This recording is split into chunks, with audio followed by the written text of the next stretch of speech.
Sahabat-sahabat pencinta insan yang terkasih dalam Kristus, kembali lagi bersama saya Pater Jerry Nardin dalam Renungan Insan Minggu Biasa ke-12 21 Juni 2026.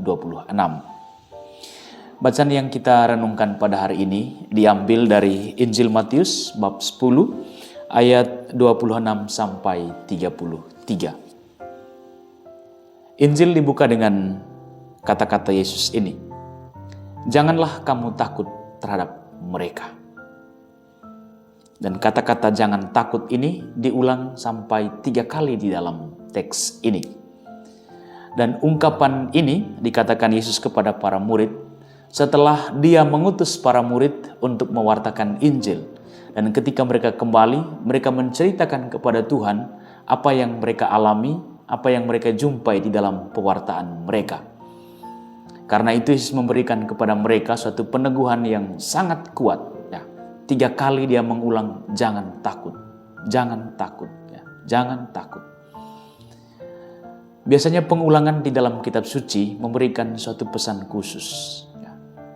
Pertama, bisa jadi itu adalah suatu perintah Tuhan yang dia berikan kepada para murid karena dia tahu betul bahwa pewartaan para murid bukanlah suatu pewartaan yang mudah dan biasa-biasa saja. Tetapi ini merupakan suatu pewartaan yang menuntut pengorbanan. Dia tahu betul seperti apa medan misi yang dialami oleh para murid. Dan dia sendiri memahami ini karena dia mengalami hal yang sama. Dia mengalami penolakan, penganiayaan, dan bahkan juga dia sendiri menderita karena mewartakan Injil. Hal yang sama dia memberikan peneguhan kepada para murid supaya ketika mereka menjumpai atau mengalami hal yang sama, mereka tidak takut, mereka tidak kaget. Ya, karena Tuhan sendiri juga mengalami hal yang sama. Dan ketakutan ini dalam konteks Injil Matius itu memiliki pesan yang juga sangat mendasar. Ketika Matius menulis Injil ini, umat Kristiani awal mengalami suatu penganiayaan yang hebat. Pada masa kekaisaran Kaisar Domitianus, dia memaksa rakyat untuk menyembah dia sebagai dewa. Dan pada masa itu, Kaisar dianggap sebagai putra dewa, bahkan sebagai dewa itu sendiri, sebagai Allah itu sendiri. Karena itu semua orang harus menyembah Kaisar. Di kota-kota dibangun patung-patung Kaisar yang besar-besar, supaya disembah dan dihormati oleh orang-orang dan terutama oleh masyarakat. Dan hal ini tentu saja sangat mengganggu bagi umat Kristiani, terutama umat Kristiani awal. Mereka tidak mau, mereka menolak untuk menyembah Kaisar. Karena bagi mereka satu-satunya Allah yang benar adalah Allah yang diwartakan oleh Tuhan Yesus sendiri.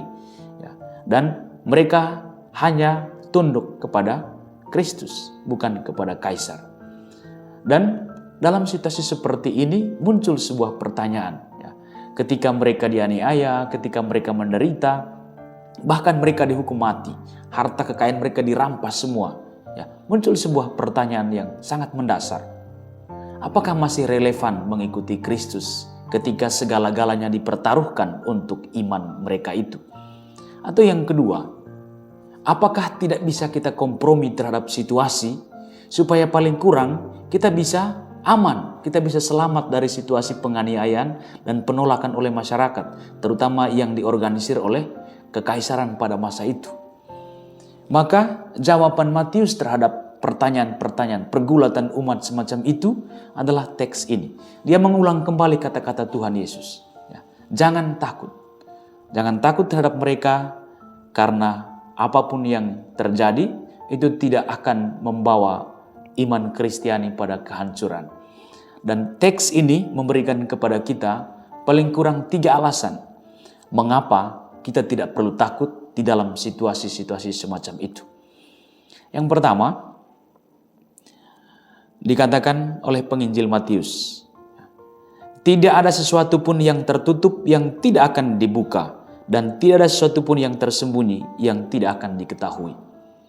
Para murid dan juga umat Kristiani perdana itu mungkin merasa bahwa pewartaan mereka, penderitaan mereka, dan kesaksian yang mereka berikan dengan harga yang begitu mahal, kelihatannya bisa sia-sia. Ya. Tetapi Tuhan memberikan jaminan bahwa setiap pengorbanan mereka, setiap kesaksian mereka, meskipun mereka harus melewati penderitaan, itu pada akhirnya juga akan menang. Ya. Tidak akan sia-sia semuanya itu. Injil, kabar gembira yang mereka wartakan, ditentang dengan begitu keras, dan mereka juga mengalami sakit dan penderitaan yang begitu dahsyat. Tetapi toh pada akhirnya semua itu tidak sia-sia.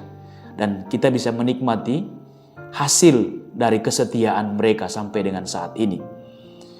Sabda Tuhan, juga pewartaan yang mereka bawa pada masa itu, melewati penderitaan, tetapi kita bisa mengalami itu sampai dengan saat ini. Penderitaan mereka, kesaksian mereka tidak sia-sia. Sehingga saat ini kita masih bisa mengetahui, mengenal, dan bahkan menghayati iman yang mereka bela mati-matian pada masa itu. Itu poin yang pertama. Jangan takut, karena meskipun kelihatan sia-sia, melewati banyak penderitaan, tetapi pada akhirnya Injil tetap akan menang. Sabda Tuhan tetap akan menang di atas segalanya itu. Alasan yang kedua yang disampaikan oleh Matius, ya, ketika dia mengatakan, jangan takut terhadap mereka yang dapat membunuh tubuh, tetapi yang tidak berkuasa membunuh jiwa. Takutlah terutama kepada Dia yang berkuasa membinasakan baik jiwa maupun tubuh di dalam neraka. Apa yang mau dikatakan oleh Matius? Ya. Sekalipun ya, orang-orang bisa mengambil semua dari hidup kita, bahkan nyawa kita sendiri, tetapi mereka tidak bisa mengambil hal yang paling sejati dari hidup, yakni kebersamaan kita dengan Allah. Jiwa kita mereka tidak bisa ambil.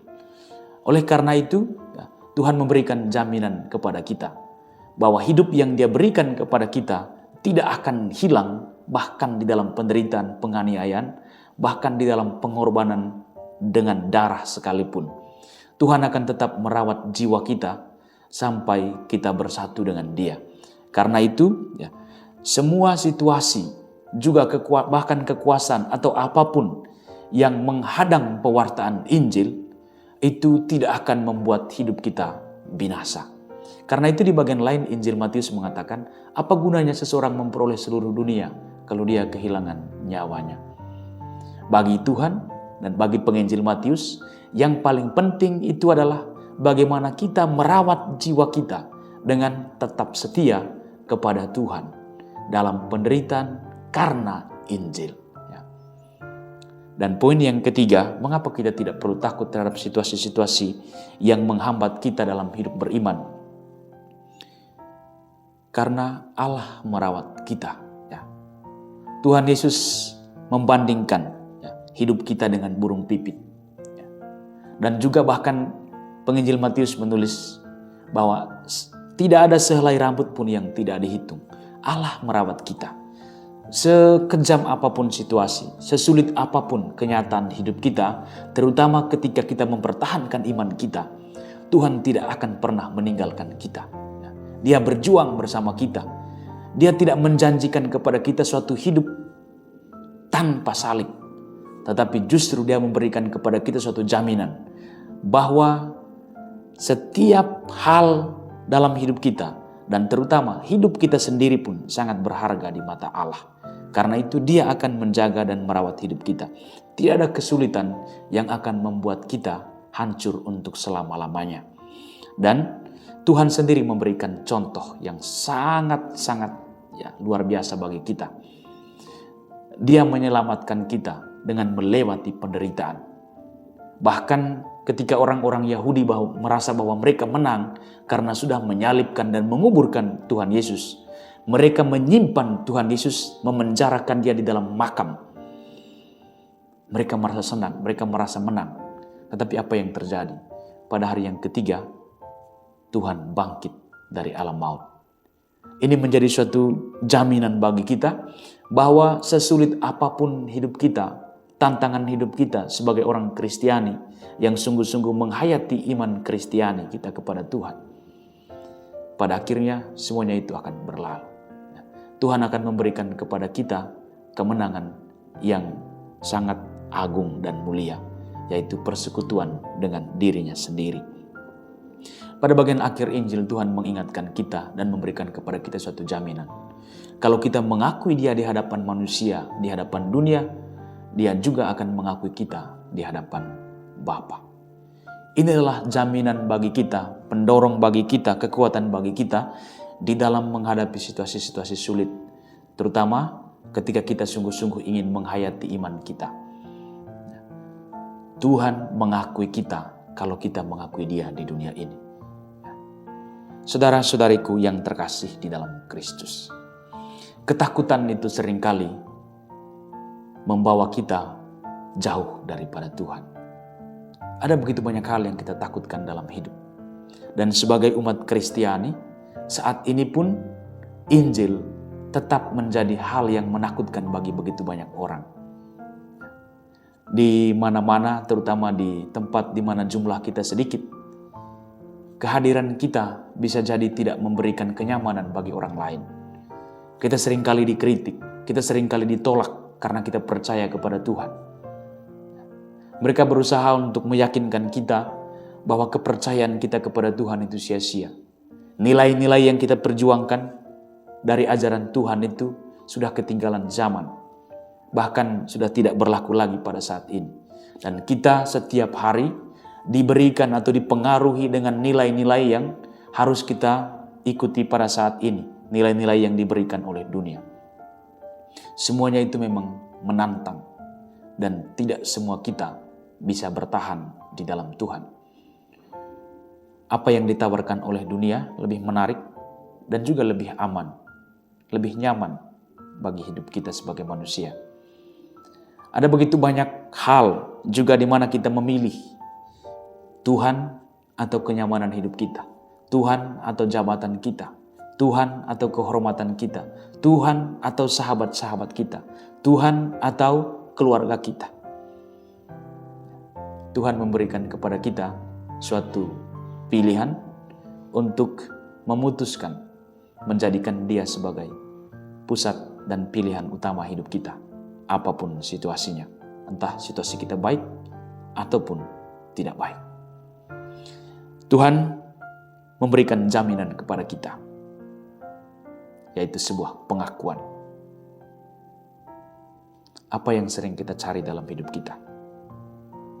Kenyamanan, pengakuan dari sesama kita, pengakuan dari dunia, atau kita ingin mencari pengakuan dari Tuhan sendiri.